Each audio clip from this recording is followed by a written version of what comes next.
Pencalonan pemilu 2024 semakin memanas. Sejauh ini terdapat 3 nama tokoh nasional yang digadang-gadang akan maju dalam pemilihan Capres 2024 dengan elektabilitas teratas di sejumlah survei. Mereka adalah Ganjar Pranowo, Gubernur Jawa Tengah yang juga merupakan kader Partai PDI Perjuangan, Prabowo Subianto sebagai Menteri Pertahanan yang juga Ketua Umum Partai Golkar, dan Anies Baswedan sebagai mantan Gubernur DKI Jakarta sekaligus pendiri organisasi Massa Nasional Demokrat. Berdasarkan kondisi terakhir, Ganjar Pranowo didukung oleh Partai PDI Perjuangan, Hanura, P3 dan PSI. Prabowo Subianto diusung oleh Partai Gerindra dan PKB, sementara Anies Baswedan diusung oleh Partai Nasdem, Demokrat dan PKS.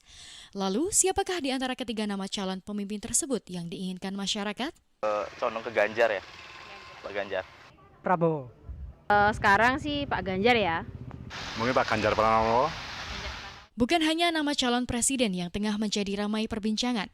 Berbagai survei juga mulai memasangkan nama para calon wakil presiden Indonesia yang akan menjadi taruhan dalam mencapai kemenangan pemilu 2024. Siapakah nama tokoh-tokoh tersebut? Dan seperti apa kriteria pemimpin yang memenuhi syarat untuk maju dalam Pilpres 2024? Selengkapnya akan dibahas dalam ranah dialog.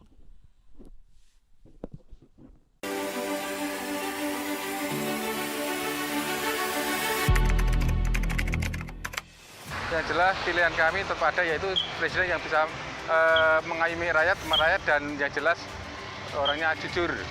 Bisa mengayomi rakyat terutama, terus ya dari semua aspek bisa diatur lah sama presiden yang baru ini nantinya. Yang penting Indonesia maju aja gitu, Mbak. Yang penting bisa memimpin masyarakat Indonesia. Nah, tentunya yang bisa istilahnya apa ya, mengayomi masyarakat lah, mereka yang bisa mendengar apa isi hati masyarakat, yang tegas. Dia juga harus paham tentang negara sih lebih tepatnya. Yang penting tanggung jawab dan itu memang mendengarkan suara dari masyarakat. Pokoknya yang peduli sama rakyat sih. Kalau aku mungkin ini ya yang lebih mengutamakan kepentingan rakyat karena ya dan selain itu juga yang bisa merakyat.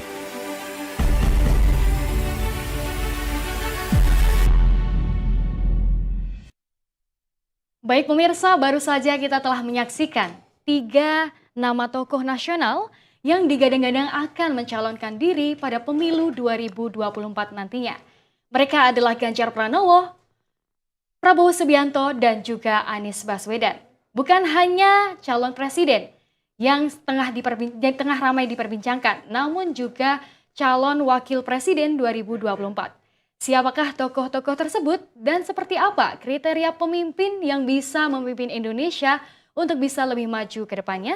Semuanya akan kita bahas bersama dengan narasumber kita, pengamat politik Badan Riset dan Inovasi Nasional, Bapak Wasisto Raharjojati, Sarjana Ilmu Politik. Selamat siang Bapak. Selamat siang Mbak Dela, gimana kabar? Bagaimana kabarnya hari ini? Baik, gimana kabar? Alhamdulillah baik juga. Tadi harinya sempat pergi atau memang nggak ada waktu, baru ada waktu luang? Tadi sempat pergi, tapi kemudian kaget karena hujan mendadak, jadi bukan tidak mengubah mood. Ya mungkin karena masih dalam suasana Lebaran, saya mau mengucapkan minal aizin wal faizin dulu ya Mas ya. Ya. Iya baik. Tadi kan kita sudah melihat VT tentang nama-nama tokoh nasional yang digadang-gadang akan maju dalam Pilpres, dan tentunya 3 nama tokoh tersebut berdasarkan sejumlah survei dari elektabilitas ya Mas ya. Di sejumlah survei dari lembaga masyarakat tentunya. Di antaranya ada Ganjar Pranowo, kemudian ada Prabowo Subianto dan juga Anies Baswedan.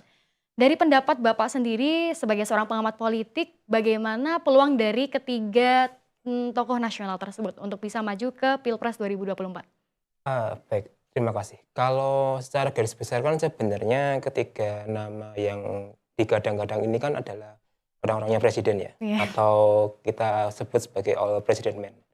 Jadi memang secara aksesibilitas, secara jaringan, secara sumber daya mereka sama-sama kuat dalam menemukan tiket yang mereka ingin dapatkan di Pilpres. Cuman yang perlu kita garis bawahi kemudian adalah masing-masing ketiga orang ini kan juga punya kelebihan dan kekurangan. Iya betul sekali. Ada yang itu kuat di satu region tertentu, tapi kurang begitu terkenal di daerah luar Jawa misalnya. Dia kuat secara identitas tapi belum tentu menjangkau di Indonesia Timur. Dia kuat secara figuritas tapi belum tentu mampu merambah orang-orang kecil. Jadi memang ketiga nama ini ada plus minusnya secara garis besar sebenarnya. Baik secara geografis, secara identitas maupun secara elektabilitas. Baik.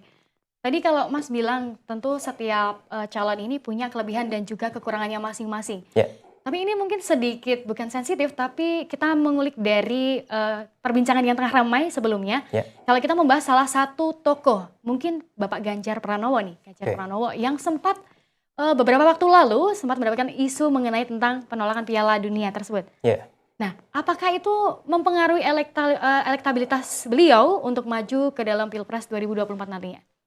Jadi kalau memang berdasarkan hasil survei beberapa pollster ya, itu memang dampak dari pembatalan Piala Dunia dengan sikap beliau yang seperti itu berdampak secara tidak langsung ya, terutama bagi para pemilih pemula yang mana mereka kan sangat antusias dengan perdebatan itu kan, dan itu yang kemudian saya pikir menjadi isu yang terkapitalisasi sebagai lawan politik ya, yang itu kemudian terus dimunculkan di sosial media maupun di ruang publik lain, yang itu memang menjadi faktor yang sedikit menurunkan suara dari Pak Ganjar hingga saat ini sebenarnya.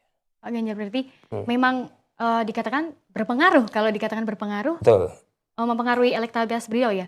Tapi tapi yang perlu kita garis bawahi kemudian, apakah memang ini akan menjadi isu yang berkelanjutan? Karena yang kita tahu kan karakter pemilih Indonesia itu tidak selalu dinamis, tidak selalu terikat dalam satu isu, sehingga kita perlu melihat hingga 6 bulan ke depan, apakah isu ini masih tetap terkapitalisasi atau memang sudah selesai di 2-3 bulan seperti sekarang ini, Mbak. Tapi hal tersebut tidak menutup kemungkinan beliau untuk bisa maju ya Mas ya, bisa memenangkan di pemilu 2024 nantinya. Karena bisa dilihat dari rekam kerja beliau di sebelum-sebelumnya dalam menjabat di pemerintahan sebelumnya, yang beliau menjabat saat ini menjadi Gubernur Jawa Tengah.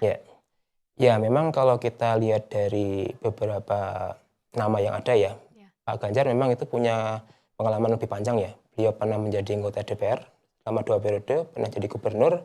Jadi pengalaman di ranah legislatif dan juga eksekutif di daerah ini memberi nilai plus sendiri ya, bagaimana memahami tata kelola pemerintahan, masalah di dalam internal birokrasi dan sebagainya, dibandingkan dengan 2 calon lain yang itu memang saya pikir jam terbang masih ada, tapi pengalaman untuk bisa mengorganisasi di 2 ranah berbeda itu yang belum dipunyai 2 calon lain. Dari 2 calon tersebut, selain dari Bapak Ganjar Pranowo. Baik, kalau tadi Pak Ganjar Pranowo, tadi Bapak mengatakan bahwa 2 tokoh yang lain mungkin jam terbangnya jauh lebih banyak Pak Ganjar dari kedua yang lain. Mungkin salah satunya Pak Prabowo Subianto.